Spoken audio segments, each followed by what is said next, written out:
It's great to be with you for another A&Q video where we tackle one question that almost always leads to a few more. Today's question is a big one. What does the Bible say about justice? Now, the short answer is a lot. In fact, God bringing about justice in the world is one of the central themes of the entire Bible.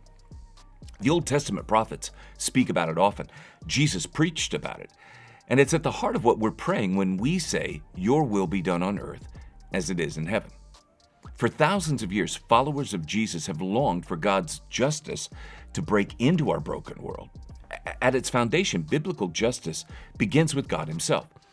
The Scriptures tell us that God is just and righteous. Now, that means He's perfectly fair, He's morally pure, and He's committed to what is right. So part of that justice includes a kind of accountability. God has a design for how life works best, and when we step outside of that design, which, to be clear, is all of us, we, to use a biblical word, sin. And when we sin, real harm follows.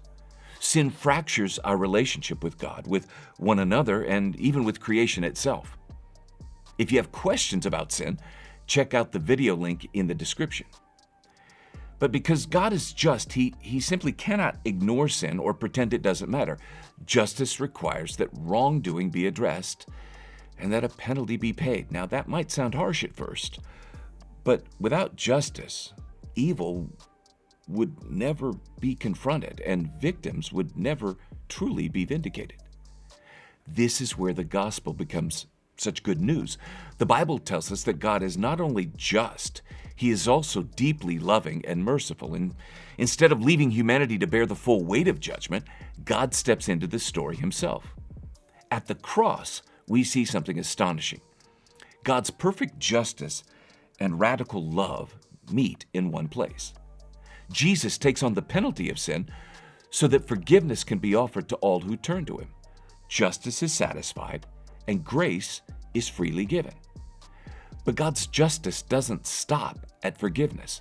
Throughout the Scriptures, it also has a very practical, relational dimension. The biblical word for justice often includes ideas of what it's like restoring what's broken, protecting the vulnerable, setting things right.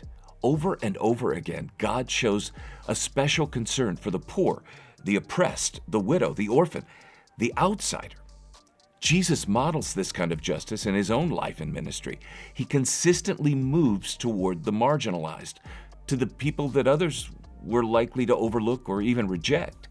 He challenges systems that benefit the powerful at the expense of the weak, and He teaches that God's kingdom belongs not to those with the most influence, but to the humble, the meek, and the poor in spirit. In that sense, God's justice often looks, upside down compared to the world's idea of justice. Now, do you see why the gospel is such good news? It's good news for me because ultimately I am the one who desperately needs what only God can offer. But when I do, then I'm called to live and to love as I have been loved. As followers of Jesus, we're invited to participate in God's ongoing work. And that means seeking forgiveness, but it also means extending it.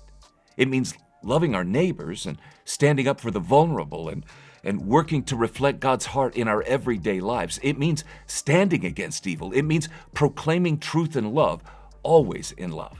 Now, we don't bring about perfect justice on our own, but we do bear witness to the God who will. We trust that God is not finished with us or this world.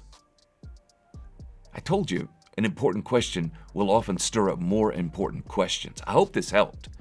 But if you'd like to continue to join us for more A&Q videos, I think you will continue to find answers. So until then, we'll see you next time.